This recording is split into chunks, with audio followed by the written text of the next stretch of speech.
Hello friends, आपने काफ़ी comments आपने किए थे कि ज्योग्राफी ऑप्शनल के रिगार्डिंग क्या स्ट्रेटजी होनी चाहिए, क्या प्लानिंग होनी चाहिए। तो मैं उसके ऊपर मैं एक वीडियो लेके आया हूँ। सबसे पहले मैं आपको बताना चाहूँगा कि ज्योग्राफी ऑप्शनल क्यों अच्छा है या क्या है, इसके रिगार्डिंग मैं बताऊँगा।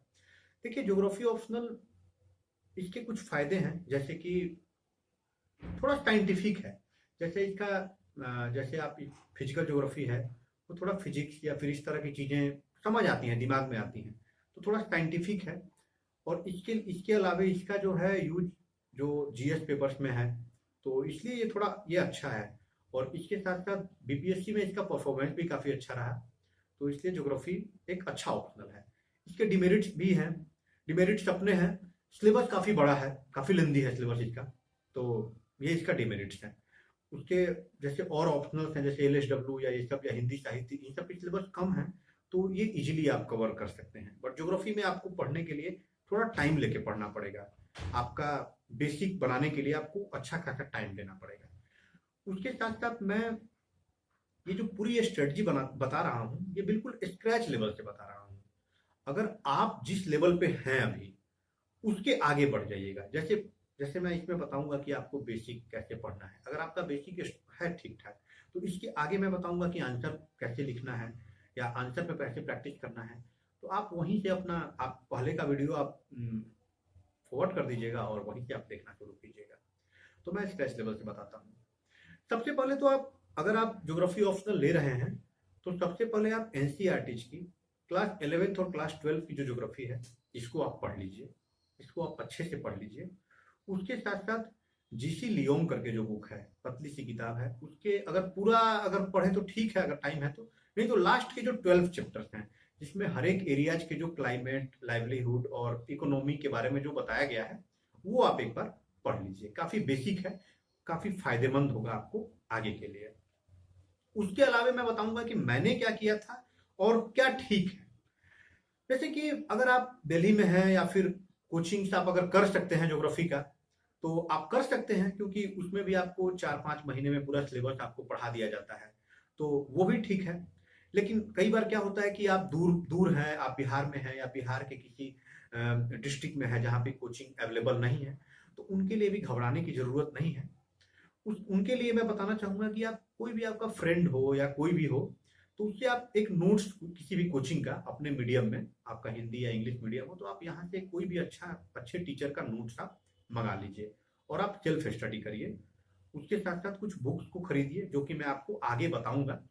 तो आप अपने से भी तैयारी कर सकते हैं। अगर आप कोचिंग भी करके कर सकते हैं और उसके साथ साथ अगर अपने से भी आप तैयारी कर सकते हैं, तो ज्योग्राफी ऐसा सब्जेक्ट है कि आप अपने से भी तैयारी कर सकते हैं। नोट्स और रिसोर्सेज में अवेलेबल है, आप कर सकते हैं। तो इसके साथ साथ मैं आपको, मैंने क्या किया था, तो मैं उसको तो आपको बता ही दिया। मैंने क्रोनिकल आईएएस एकेडमी में मैंने ज्योग्राफी ऑप्शनल का के लिए मैंने कोचिंग किया था। वीकेंड में मैंने कोचिंग किया था, तो अच्छा रहा था काफी। तो उसके साथ साथ जैसे बहुत सारे टॉपिक्स थे जो कि मेरे पढ़े हुए नहीं थे, मैं वीकेंड पे किया था और काफी लिमिटेड ही कोर्स मैं कवर किया था वहां पे। तो इसके लिए मैंने एक नोट्स लिया था, अजय राज सिंह का मैंने नोट्स मैंने मार्केट में लिया था, और उसी से मैंने जो टॉपिक्स मैंने पहले कवर नहीं कर पाए थे, वो टॉपिक्स में कवर किया था। और उसके साथ साथ जैसे कई लोग के बारे में ये, कई लोग का ये ख्याल होगा कि यार मैं तो कोचिंग नहीं कर सकता, तो उनको बिल्कुल भी घबराने की जरूरत नहीं है, क्योंकि सेल्फ स्टडी ही सबसे बड़ा मंत्र है। सेल्फ स्टडी, अगर कोचिंग भी आप कर लिए और सेल्फ स्टडी नहीं कर रहे हैं, तो कुछ नहीं हो पाएगा आपसे। और अगर आप सेल्फ स्टडी करके भी पूरा सिलेबस तैयार कर सकते हैं, तो इसके साथ साथ मैं आपको बताऊंगा। उसके बाद अगला जो है डायमेंशन, अगला जो इस कोर्स का डायमेंशन है, वो है कौन कौन से बुक्स पढ़े जाए। ये काफी जनरल क्वेश्चन होता है आप सभी लोगों का, कि कौन कौन से बुक्स पढ़े ज्योग्राफी के लिए। तो मैंने जो पढ़े हैं, मैं आपको बता देता हूँ। और एक चीज और, ये जो भी बुक्स मैं बताऊंगा, तो बुक्स पढ़ने का अप्रोच क्या होगा, मैं वो भी आपको इसके साथ साथ बताऊंगा। ऐसा नहीं है कि आपको मैंने एक बुक बता दिया तो पेज 1 से लेके पेज लास्ट तक आपको बैठ के नहीं पढ़ना है, उतना टाइम आपको नहीं लगाना है। तो कैसे पढ़ना है वो मैं आपको बताता हूँ। जैसे फिजिकल ज्योग्राफी के लिए सविंदर सिंह के बुक्स मैंने पढ़े थे, काफी अच्छे बुक्स हैं और काफी इजी है। उसका लैंग्वेज भी काफी अच्छा है, काफी अच्छा इलेबोरेट किया गया है। तो इसको पढ़ना कैसे है, देखिए। सबसे पहले मैंने बताया था कि आप एनसीईआरटी पढ़े होंगे तो आपका बेसिक क्लियर होगा। अगर आप कोचिंग किए हैं तो ठीक है, नहीं तो आप सेल्फ स्टडी भी अगर किए हैं किसी नोट से तो आप उसको पढ़िए और उसके साथ साथ उस टॉपिक्स को आप बुक्स में देखिए और बुक्स से बस उतना ही पढ़िए जितना जरूरी हो। सारा कुछ सिलेबस में नहीं है। उसके साथ साथ आप सिलेबस अपने हाथ में हमेशा रखिए और जो सिलेबस में जो पॉइंट्स हैं उन्हीं पॉइंट्स को बुक्स में पढ़िए। तो आपका नोट्स सिलेबस जो है, नोट्स जो है वो आपका गाइडिंग प्रिंसिपल है, आपको गाइड करेगा कि आपको बुक्स में कितना पढ़ना है। इसके साथ साथ आप प्रीवियस ईयर के क्वेश्चन पेपर भी हमेशा अपने साथ रखें। अगर आप पढ़ाई कर रहे हैं तो आपके साथ में दो जो आपके आर्म्स हैं वो हमेशा होने चाहिए। एक तरफ आपका प्रीवियस ईयर क्वेश्चन बैंक और दूसरी तरफ आपका सिलेबस। तो ये हुआ, आप नोट्स पढ़िए, नोट्स के साथ साथ आप जो सिलेबस के पॉइंट्स हैं या नोट्स में जो हैं अगर आपको समझ नहीं आया तो आप बुक्स में पढ़ लिए, उससे आप समझ सकते हैं। इसी तरह से थॉट्स के लिए जो सेक्शन बी है, पेपर 1 की मैं बात कर रहा हूँ। पेपर 1 का जो सेक्शन 1 जो फिजिकल ज्योग्राफी वाला पार्ट है वो मैंने सविंदर सिंह बुक से किया था। पेपर 2 का जो पार्ट है, सॉरी पेपर 1 का जो सेकेंड पार्ट है सेक्शन बी, तो उसका पहला है वो थॉट्स वाला है, प्रोस्पेक्टिव इन ह्यूमन ज्योग्राफी ऐसा कुछ करके है। तो इसके लिए मैंने सुदीप्तो अधिकारी की मैंने बुक पढ़ी थी, लेकिन हिंदी मीडियम में आई थिंक ये बुक नहीं आती होगी। तो कोई भी अच्छी book, I think Majid Hussain sir की सभी बुक्स हैं और काफी अच्छी हैं माजिद हुसैन सर की बुक, तो आप उनको भी लेके पढ़ सकते हैं। उसके साथ साथ इकोनॉमिक ज्योग्राफी के लिए मैंने लियोंग एंड मॉर्गन की बुक है तो उसको मैंने पढ़ी थी। मतलब जो भी रिलेवेंट टॉपिक्स थे मैंने उसको देखे थे। अगर हिंदी मीडियम में अगर ये उपलब्ध नहीं है तो माजिद हुसैन सर की बुक्स आप लेके पढ़ सकते हैं। जो कुछ भी बुक्स जो मार्केट में है अच्छी, जो वेल नोन है, जो कहीं और से भी आपको सजेशन मिल जाएगा तो आप उस चीज को पढ़िए। नहीं तो माजिद हुसैन सर ने तो हर टॉपिक पे बुक्स लिखी हैं और अच्छी हैं बुक्स उनकी, तो आप उनको भी आप पढ़ सकते हैं। पेपर 1 आपका कंप्लीट हुआ। पेपर 1 को आपको इस तरह से पढ़ना है। पेपर 2 की अगर बात करें तो पेपर 2 में देखिए 2 पार्ट है। पेपर 2 का एक पार्ट तो आपको ज्योग्राफी ऑफ इंडिया है और कुछ पार्ट जो है वो ज्योग्राफी ऑफ बिहार है। तो ज्योग्राफी ऑफ इंडिया के लिए तो आपने, जैसे कि मैंने बोला कि कोई नोट्स या अगर आप कोचिंग कर रहे हैं तो ठीक है, नहीं तो कोई नोट्स किसी कोचिंग का आपने लिया और उससे आपने पढ़ा। इसके साथ साथ आप माजिद हुसैन सर की जो बुक है ज्योग्राफी ऑफ इंडिया उसको पढ़िए उसके साथ साथ। और जैसे मैंने बताया पिछले बार कि जो टॉपिक्स रिलेवेंट हैं, वैसे ये बुक जो माजिद हुसैन सर की है यूपीएससी के लिए ही लिखी हुई है, तो सारे टॉपिक्स ही आपको उसमें दिए हुए हैं, तो आप इसको पढ़ सकते हैं। उसके बाद जो दूसरा पार्ट है इसका ज्योग्राफी ऑफ बिहार, सबसे ज्यादा डाउट लोगों को इसी में होता है। बहुत सारे लोग मुझे कॉल किए और मैसेज किए और उनका क्वेश्चन यही था कि सर ज्योग्राफी ऑफ बिहार कैसे कवर किया जाए। तो मैं कैसे कवर किया था वो मैं बताता हूँ। और अगर आप लोगों को भी कुछ और मटेरियल इसके रिगार्डिंग मिले तो आप कमेंट बॉक्स में डालिए, ताकि जो और एस्पिरेंट हैं उनको भी समझ आए, अगर कुछ अच्छा आपको मटेरियल मिलता है तो। इसको मैंने बिहार का जो सिलेबस है उसको मैंने 3 जगह से कवर किया था। पहला, एनएस नॉलेज पॉइंट में निरंजन सर ने जितने वीडियोस डाले थे, जैसे कि आपको एग्रीकल्चर के रिलेटेड इन्होंने वीडियोस डाले थे, तो इस तरह के जो वीडियोज हैं, या फिर हमको लगता है कि एक आपने क्रॉप पैटर्न पे एक वीडियो बनाया था, तो ऐसे जो वीडियोज हैं ज्योग्राफी से रिलेटेड उसको आप देखिए। या फिर फिजियोग्राफी ऑफ बिहार पे आपने वीडियो डाला था जो मैप बना के आप समझाए थे। तो ये सब चीजों को आप यहाँ से पूरा कवर कीजिए। और मैं निरंजन सर को ये भी आग्रह करूंगा कि आप इन सारे वीडियोज को जो कि ज्योग्राफी ऑप्शनल वाले हैं, ज्योग्राफी ऑप्शनल के लिए रिलेवेंट हैं, उनको आप एक फोल्डर में आप डालें, एक प्लेलिस्ट में डालें, जिससे कि आप एक बार में उन्हें देख सकते हैं।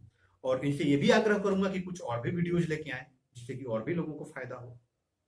और इसको दूसरा पार्ट जो है लूसेंट जो बिहार सामान्य ज्ञान जो बुक है, तो आप कुछ कुछ चीजें इससे भी आप देख सकते हैं। जैसे कि आपने पढ़ा तो कुछ कुछ चीजों को काफी अच्छा, जैसे कि इंडस्ट्री, कौन सा इंडस्ट्री किधर है, ये सब चीजें आप वहां से देख सकते हैं। काफी अच्छा उसमें भी मतलब रिवाइज भी काफी इजीली आप कर पाइएगा, तो ये आप वहां से देख सकते हैं। ज्योग्राफी और इकोनॉमी टाइप जो है टॉपिक उसमें वो वहां से देख सकते हैं।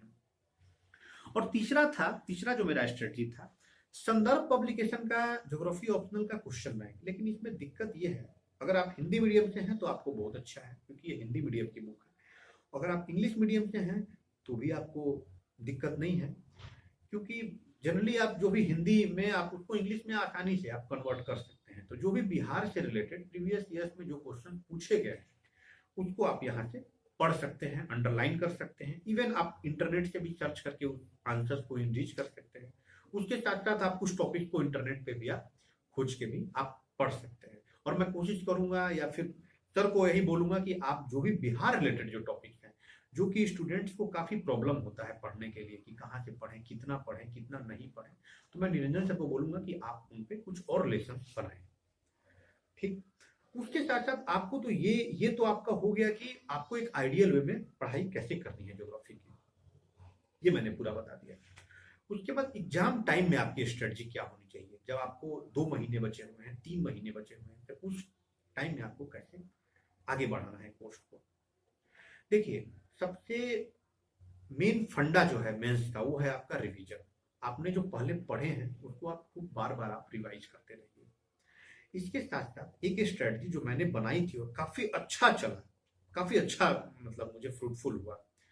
इसके लिए आप जितने भी क्वेश्चंस हैं प्रीवियस ईयर्स में, जितने भी क्वेश्चन पूछे हैं, जैसे आप सभी सेक्शन को आप लिखिए, जैसे कि फिजियोग्राफी, जियोमॉर्फोलॉजी, ओशियोनोग्राफी, हर एक पे जितने भी क्वेश्चंस पूछे हैं लास्ट 10 या 10 to 15 मेंस में, उनकी आप लिस्टिंग कीजिए। और उसमें जो लास्ट मेंस में जो क्वेश्चन पूछती हैं उसको आप कट कर दीजिए और उनको आप थोड़ा और इंटेंसिवली पढ़िए। उनको आप कोशिश कीजिए कि उसके जो भी पॉइंट्स हैं वो याद हो जाए, उनको बार बार रिवाइज कीजिए, क्योंकि उनके आने की प्रोबेबिलिटी ज्यादा है। आप प्रीवियस ईयर का क्वेश्चन अगर देखिएगा तो आपको थोड़ा आइडिया भी लग जाएगा कि उस तरह के क्वेश्चन काफी ज्यादा आते हैं। तो आप उस तरह से भी आप अपनी तैयारी कीजिए। जो क्वेश्चन उसमें हैं या जो बार बार रिपीट हो रहे हैं क्वेश्चन, उनको तो आप बिल्कुल मेमोराइज करके थोड़ा सा आप कुछ पॉइंट्स हैं या डेटा है उनको याद कर लीजिए। उनके जो मैप्स हैं उनको आप याद कर लीजिए, उनको बार बार आप रिवाइज कीजिए, जिससे कि अगर वो क्वेश्चन आए तो उनको आप अच्छा लिखिए प्लस कम टाइम में लिखिए। जिससे क्या होगा कि आप अच्छा भी लिखिएगा और जो क्वेश्चन थोड़े ट्विस्टेड है, जैसे कि 63rd में पूछे थे, तो वैसे क्वेश्चन को सोचने के लिए आपके पास टाइम होगा। जैसे मान लीजिए कि अगर 6 क्वेश्चन लिखना होता है, 6 क्वेश्चन में या 6 दूनी 12, मान लीजिए कि 2-2 क्वेश्चन एक एक क्वेश्चन के साथ है, तो 12 क्वेश्चन में मान लीजिए कि 5 या 6 क्वेश्चन अगर आपने लिख लिया जो कि आप बिल्कुल आपको याद है या फिर आपने बार बार रिवाइज किया है, तो वैसे क्वेश्चन में आपका टाइम बचेगा और वो टाइम आप यूटिलाइज कर सकते हैं सोचने में, जो क्वेश्चन थोड़े ट्विस्टेड है। तो आप ऐसे कर सकते हैं। उसके बाद आपको लिखना कैसे है, आंसर कैसे लिखना है ज्योग्राफी का, तो मैंने इसके पहले वाले वीडियो में जो जीएस का जिस तरह से मैंने बताया, तो आपको मोर और लेस अप्रोच वही लेना है। ज्योग्राफी के लिए क्या क्या करना है वो मैं बताता हूँ। सबसे पहला फंडा है इसका बाबू, मैप और फिगर। भाई ज्योग्राफी जो है वो मैप और फिगर इसका सोल है। तो आप इसमें जहां भी हो सके, अगर मैप से रिलेटेड अगर है कुछ, मैप बनने की संभावना आपको लग रही है, तो आप वहां पे मैप बनाइए। दूसरी चीज, जैसे बहुत लोगों के डाउट्स आते हैं कि मैप कैसे बनाएं, कैसा बनाएं मैप अच्छा, बिल्कुल पेंसिल से नहीं, आप फ्री स्केच ड्राइंग कीजिए। यही है कि आप मार्क कीजिए, जैसे उसमें आप इंडिकेट कर दीजिए आप क्या दिखाना चाहते हैं। मैप बस इतना ही होना चाहिए। और आप मेंस देने के पहले कम से कम डेली आप एक बार वर्ल्ड मैप, बिहार का मैप और इंडिया का मैप प्रैक्टिस करें, ताकि जैसे मैंने प्रैक्टिस किया था तो मुझे वर्ल्ड मैप बनाने में मुझे 50 से 55 सेकंड लगता था, इंडिया का मैप बनाने में मुझे 35 सेकंड लगता था और बिहार का मैप बनाने में भी मुझे 15-20 सेकंड लगता था। तो आप अपने आप को इस तरह से प्रैक्टिस करिए कि इतने इजीली आप मैप को ड्रॉ कर लीजिए। और फिगर्स, जहां हो सके आप फिगर भी बनाइए, क्योंकि ज्योग्राफी में फिगर अगर आप बनाइएगा, मैप डालिएगा, तो कहीं ना कहीं ये वैल्यू एडिशन होगा और आपको अच्छे मार्क्स मिलेंगे। अब जैसे इसमें आपको क्वेश्चंस की मैं बात कहूं तो ज्योग्राफी का जो पेपर होता है 2 सेक्शन में होता है। पहला सेक्शन जो है उसमें आपको पहला सेक्शन जो है वो पेपर 1 है। पेपर 1 जो मैंने बताया ज्योग्राफी का, उससे रिलेटेड होता है। और सेक्शन बी जो इसका होता है वो पेपर 2 के रिलेटेड, यानी ज्योग्राफी ऑफ इंडिया और ज्योग्राफी ऑफ बिहार होता है। इसमें कुल मिला के आपको 6 क्वेश्चन होते हैं, 6 क्वेश्चन लिखने होते हैं। 3 क्वेश्चन पहले सेक्शन से और 3 क्वेश्चन दूसरे सेक्शन से। हर एक सेक्शन में कुछ क्वेश्चन ऐसे हैं कि जो कि 50 नंबर के एक ही क्वेश्चन होगा और कुछ क्वेश्चन ऐसे होंगे जो कि 50 नंबर में आपको 2 क्वेश्चन होंगे। तो इस हिसाब से तो अगर आपको 25 नंबर का क्वेश्चन अगर आप अटेम्प्ट कर रहे हैं तो आपको 2.5 से 3 पेज में आपको लिखना है, और अगर आप 50 नंबर का क्वेश्चन अटेम्प्ट कर रहे हैं तो आपको 5 से 5.5 पेज में आपको लिखना है। ठीक, उसके अलावा आप जोड़ लीजिए 6 क्वेश्चन और 180 मिनट। आपको 25 मार्क्स का क्वेश्चन लिखना है तो आपको 15 मिनट में फिनिश करना है। आपको 50 मार्क्स का कुछ क्वेश्चन लिखना है तो आपको 30 मिनट में उसको कंप्लीट करना है, और इस हिसाब से। उसके अलावा जैसे कि वॉच तो आप अपने पास रखिए, आप अपना वॉच लेके जाइए और हमेशा जो आप कितने क्वेश्चन लिखे और कितना टाइम बचा हुआ है हमेशा आप देखते रहिए, और उसी हिसाब से अपनी स्पीड या फिर थोड़ा मैनेज कीजिए एग्जाम के टाइम में। ठीक, उसके साथ साथ जैसे कि आपने 63rd का जो क्वेश्चन देखा होगा, कुछ क्वेश्चन आपको टफ नहीं कर सकते लेकिन ट्विस्टेड जरूर थे। कहीं भी आपको ऐसे क्वेश्चन नहीं थे, कुछ क्वेश्चन ऐसे थे जो कि आपको कहीं भी किताब में डायरेक्ट नहीं लिखा हुआ होगा और आप पढ़ लिए और आप एग्जाम में जाके लिख देंगे। वो आपको क्या करना है, उसके लिए आपको टेंशन नहीं लेना है। आपने जो पढ़ा है स्कैटर्ड नॉलेज, आपने यहाँ वहां से जो चीजें पढ़ी हैं उनको आपको असेंबल करना है और एक अच्छा आंसर लिख के आ जाना है। सब उसको आपको एक जगह असेंबल करना है और अच्छा आंसर लिख देना है। तो उसमें आप क्या कीजिए, जैसे कि जो थोड़े ट्विस्टेड क्वेश्चन है आप उनको 2 बार क्वेश्चन पढ़िए, आप उनको पार्ट में डिवाइड कीजिए। जैसे कि अभी एक क्वेश्चन था 63rd मेंस में, ड्राउट एंड फ्लड इन बिहार, तो आप उसको 2 भाग में, जैसे आपको 5 पेज में लिखना है तो 2.5 पेज आप मान के चलिए आप फ्लड लिखिएगा, 2.5 पेज आप लिखिएगा ड्राउट। तो आप दोनों में सेक्शन वाइज, जैसे कि ड्राउट क्यों आता है, पहले आप डेटा डालिए कि कितने डिस्ट्रिक्ट प्रभावित हैं, हो सके तो आप मैप में वो डिस्ट्रिक्ट थोड़ा दिखा दीजिए। उसके बाद आप क्या रीजन्स हैं, गवर्नमेंट क्या कर रही है, क्या करने चाहिए, ये सब चीजें आप लिख दीजिए। तो आपको दिक्कत नहीं होगा। अगर आपने अच्छे से ज्योग्राफी पढ़ा है तो आप स्कैटर्ड नॉलेज को असेंबल करके आप एक अच्छा आंसर लिख पाइएगा। Thank you.